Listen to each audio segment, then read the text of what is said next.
And a lot of people, again, have this feeling of, I know I should, I know I have to track, and that's not necessarily true either. Hey guys, Danny Gustin with Danny Gustin Fitness Podcast here with my co-host Nico Dado. And today we're going to be talking about an important topic, and that is what strategy you're going to use to make nutrition changes. Many people need to make some nutrition changes to change their body composition, whether it's losing body fat, building muscle, both, right? So many of the tried and true ideas either fall into one category, kind of data-oriented things like tracking, measuring what you're eating, measuring your food, calories, all that. There's some sort of tracker. And on the flip side, there's these other strategies that entail just making little changes over time, right? So we're going to talk about both of those, the pros and cons to those, what we've seen in our own experience in our training department here, personally, with our own journeys. And you're going to want to stick around for the end here, because at the end we're going to talk about a third model that utilizes the pros of both of those different strategies and combines them to be even more effective than both of those things separately. So thank you guys for being here, and I hope you enjoy the video. So today we're going to jump right into nutrition coaching practices that we do here in our team, in our program. And what I mean by nutrition coaching practices is when someone starts working with a personal trainer, oftentimes, whether it's weight loss or building muscle, they'll want to do something like that. And to do that, it does require looking at nutrition, how you're eating, calories in, calories out, protein consumption, all that stuff, right? And there's several different ways to go about it. And that's often a big question for people, is just how do they even begin that process? People have their different ideas of what they should do. There's so many different things. Yeah. And one thing I have noticed, so just to overview it real quick, is one direction is what I call either data or quantitative, which is the tracking direction. You're using some sort of tracker like MyFitnessPal, My Net Diary, Livestrong. Well, Livestrong probably isn't a thing anymore, but I feel like they used to be. And then the other direction is more of the behavioral coaching, kind of making small incremental changes through how you do. So for example, I like to use the scales of Lady Justice as an example. So this overarching idea of I want to lose weight, and on one end you have things that are contributing to that in a good way, and you have, on the other hand, you have things that are detracting from that. And so, for example, I want to lose weight, and one thing over here is, you're exercising, and another thing over here is you eat ice cream every night. And it's like, how do you add to over here, go back to over here? So I would say one thing I'm curious about is my experience has been, before we get into it, my experience has been most people think they need to track when they come in here. Like a lot of times. What has it been your experience as far as if someone does want to go into nutrition? Do you feel like you get a general idea of a common theme for people, like where they think they need to start? Yeah, I think there is an assumption that they need to track, even though it seems a lot of people don't like to do that, Yeah. Myself included. You too? Yeah. I mean, I've definitely gone through phases where I have tracked and been Me too. successful tracking, but it takes something to do that. For sure. Right? You can't be ambivalent about it. Right. Yeah. Because if you are, it's rough. Yeah. So I think that's a good segue to kind of get into the different pros and cons. So again, first is the more data. Someone says, okay, I want to lose weight, so I'm going to do 2,000 calories because MyFitnessPal is recommending that I eat 2,500 calories, and I'm going to eat 2,000. That means I'm going to eat, 500 calories less than I need times 7. That's a pound a week, right? And so, yeah, I guess you could do that. I've done that. Yeah. It's very utilitarian, task-oriented, like you just find a way to make it work kind of thing, right? The pros of that are if you are tracking accurately, which for many people is a big if, but if you are tracking accurately, it's measurable. And so if Absolutely. So if you're not losing weight, play with that. Yeah. Maybe you need to eat 1850 instead of. Yeah, you can easily make adjustments. Exactly. The pros of that are that, right? So if you're someone who does need to lose weight fast, that's probably the direction you're going to have to go. Yeah. Right? I Like agree. like my clients who come in here and say I have a wedding coming up or There's high not school much, reunion. Yeah, there's not much room for error. You want to make sure you're dialed in with it. That is a great way to put it. Yeah. Is that there isn't much room for error. Yeah. When you're in that more time sensitive. Yeah.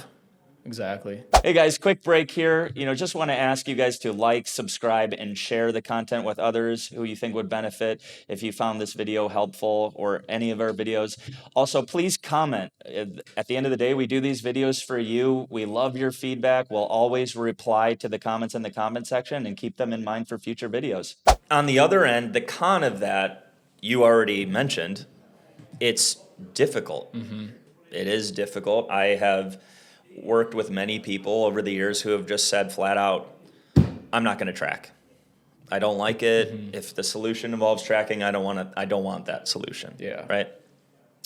And a lot of people again have this feeling of, I know I should, I know I have to track, and that's not necessarily true either, right? So again, a con is for every person who says, oh yeah, I can track and that's not going to be a problem.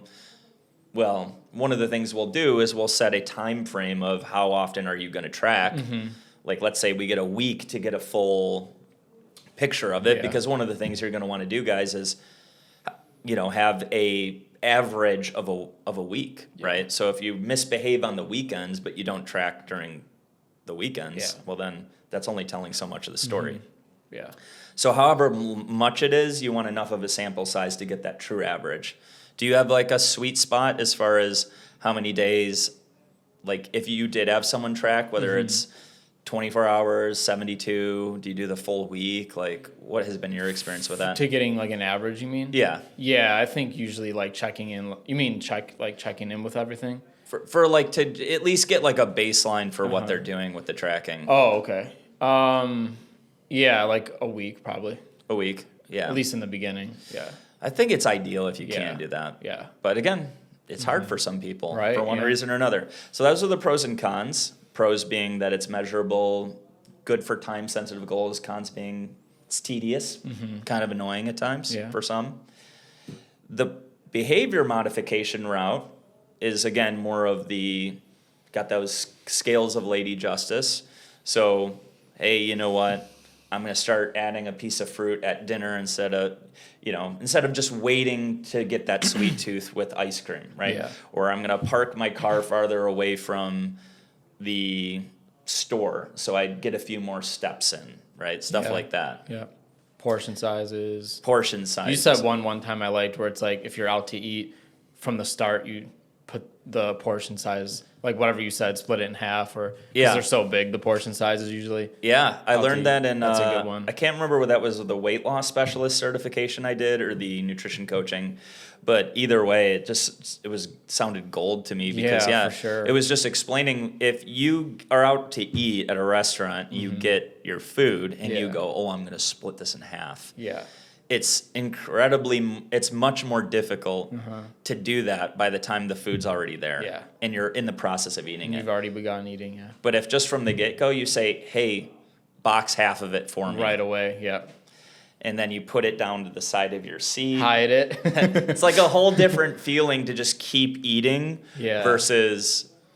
Well, because now you have to bring it up, open it, It's just a little more shame goes on in that one. For sure, Probably for a good reason in that particular case. And so that's an example of, again, a behavior coach modification strategy. Yeah. So the pro of it is by definition, it's sustainable because you're just trying to implement behaviors that work for you, that are able to be implemented into your life. Based on fairly easy to implement too. Some of them, like that one, I consider fairly easy to implement.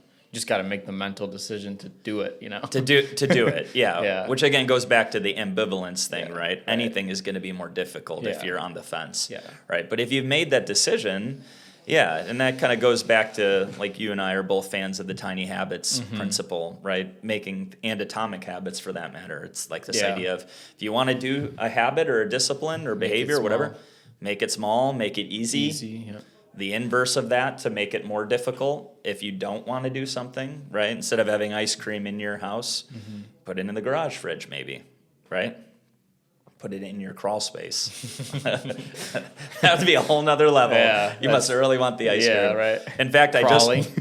I just was at a party this weekend where this couple was saying that they initially put a TV just in their basement. Okay. And then they put the TV in their crawl space. And now they just don't have a TV. Wow. They just wanted to phase out TV. Okay. So that's a very good example of, Yeah. if you want to make it tough. Make it tough. Make it tough to do. Yeah. Or even just for some people, it's unplugging it. I gotta plug this in. Right. We're so spoiled. And then by then you're like, do I even want to watch TV? Like, probably not. Exactly. I'm just bored or whatever else, Exactly. Yeah. So that's the behavior coaching route. The pros to that are, it's sustainable in many cases. It's easier to implement. I think it helps people build self-efficacy. Confidence, yeah. Again, self-efficacy being that belief in yourself, your belief in your ability to do something. Con being, if it is time-sensitive, it's a time-sensitive goal someone has, that's hard to predict. It's hard to predict. Again, if you keep adding here and keep taking from over here, eventually it will happen, but when will that happen? Yeah. And there is especially with people, I think, who weight loss has been a struggle, and there's emotional barriers there. Big time. Feeling some wins early on is pretty important. Absolutely. And so if you tell someone, hey, just keep making all these changes to your life and you might lose weight in 6 months, that might not cut it. Yeah. Right? So that's actually huge, yeah. Where's that sweet spot, right? So that's the pros and cons there. And so I think you were saying you have a bit more experience with more of the behavior coaching than you do tracking. Yeah, I would say so. So what have been some of the things that you've seen over the years that have worked for some of your clients that are maybe, again, kind of fall into that category of tiny, easy to implement strategies? Yeah, like a lot of the ones we already listed, those are pretty big ones already. But another one, because you already mentioned the Tiny Habits book, I think it was from Tiny Habits, but the idea of even just like on a piece of paper, if the goal is lose this certain amount of weight in this amount of time, like coming up with a list, like the thought swarm, I think, what did they call it in the book? Yeah, it was something like that. You know what I'm talking about? So you can write all on the edges, and you can make it look nice, like clouds. Didn't have to do with bees, like he played on bees, like a something like that. Bee for behavior, like, swarm or something. Yeah, so, but the idea is you create, like, again, goes to this thing, like the balance thing is like, what are the things that would work, and would be easy for me to do. And then even from there, you could fine tune it more and, circle or star, whatever they say, the ones that you can start right away or whatever it is. So stuff like that also, because then you have like visually what you want to do, that could work for you. So almost saying you're not just letting it stay up in your brain as like a just daydream. Getting it, It's just, hey, what are some things that I actually think would be effective? Yeah, and if you come out with like 3 to 5 or whatever it is, solid ones, then from there you could put it in your phone as reminders or whatever it is. But it is important too to not have too many so you don't get crazy overwhelmed, with right? Would you agree? Like you don't want to overwhelm yourself with 10 to 15 different things you're trying to do throughout your day. Definitely. So I mean, if you could pick like 3 to 5 solid ones to start, then that's huge, I think. 3 sounds like a great number for me, for even my own experience with myself and with clients. Yeah. Because it can get overwhelming. Yeah. But on the flip side, one of the things in that, kind of, again, going back to more of the behavior coaching route, and Tiny Habits is a book, for those who don't know, where they dive into a lot of that type of stuff. Kind of going into another one of the pros, I think, of the behavior coaching route is the way I think you approach the behavior coaching is in an experiment. It's experimental. Yeah. So like Nico was just saying about writing all these different things down things. and trying them. Notice it was trying it. It wasn't, hey, this is what you have to do. Yeah. It's, hey, based on our brainstorming session here, it seems like we've identified 3 different things that you think would be good decisions, behaviors for you to implement into your life that could help contribute to the goal, right? Yeah. Whether it's losing weight or whatever it is. Yeah. And so experiment with them. Maybe only one of them works. Yeah. Maybe 0. And then you go back to the drawing board. Back to the drawing board, yeah. But I think for people kind of who have, again, this like some people have a lot of feelings around weight loss. They've felt like they lose all the time. You know, they're just, like a sense of failure, inadequacy around it this. can be a lot of emotional stuff surrounding it. So it's interesting how on one end you could see there's a type of person who has that same situation and they would maybe need that boost with the weight loss. And so for that reason, maybe the behavior coaching route is a con. But on the flip side, that same person might actually need less pressure initially. So something communicated like, hey, do these things and the expectation should be that you lose a pound. That might be a lot for one person. Oh, you need to lose a pound by next week or 2 pounds by next week or 6 pounds this month, whatever. On the flip side, when you've heard, hey, we're going to figure this out. We just need to get the right strategies. Yeah. Let's see what works. We're going to figure this out. If we stay committed, for sure, we will figure this out. Yeah. So don't put too much pressure on yourself. Those golden behaviors that are going to rock your socks and totally work for you, they exist. Yeah. We just need to find them. Yeah. So and that's where, again, I think it just comes down to knowing your client. Yeah. Almost the psychology of what makes certain people tick. Yeah, exactly. Yeah, I love that one. A few other ones, like, quickly are like, just even things as simple as like eating breakfast, a good quality breakfast, drinking more water, and maybe like reducing or taking out snacking, just stuff like that. Again, they're all the same thing, just like trying different things, Yeah, like, it's amazing how often people don't eat breakfast. Yeah. And I know sometimes it's because people aren't hungry, but I think just as much people don't eat because they're busy and it's just one less thing to do. Yeah. Like, it's funny how a lot of people are empowered in not eating breakfast once they heard about intermittent fasting. Yeah. Like, I know people, I actually called someone out on this recently in a funny way, right? They're like, I intermittent fast. I don't eat breakfast. And I go, is that for intermittent fasting, or did you just not like making time to eat breakfast and now you can just call it intermittent fasting? Yeah. He's like, probably the latter. Yeah. But hey, it's not the worst strategy for some people. Yeah, that works, for some people. There's benefits to that too, but again, it depends on the person, Exactly. So there's all this nuance to it, and that's why over time, one of the things we've discovered here is that there's a hybrid strategy. It's not just quite all in on just tracking data, figure it out. It's not all the behavior coaching, just make modifications over time, see what sticks. Eventually you'll get there.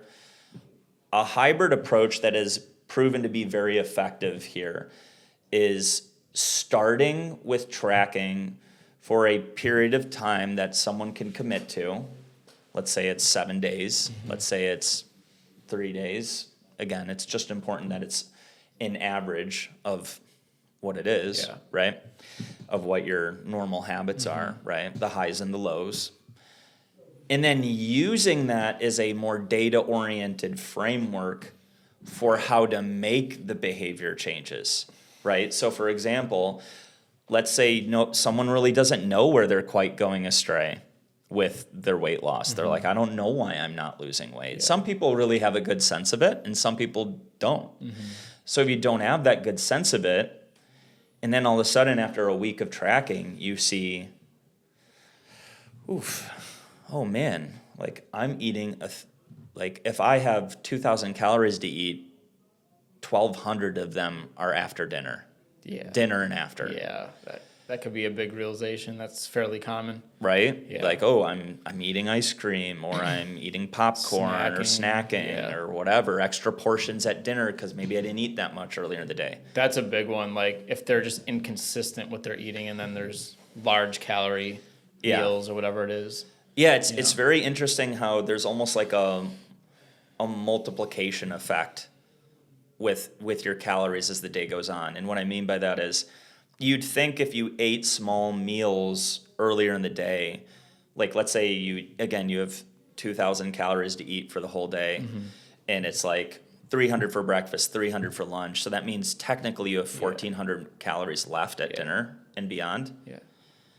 It almost feels like it's actually more like you need like 2,000 plus at that point. Yeah.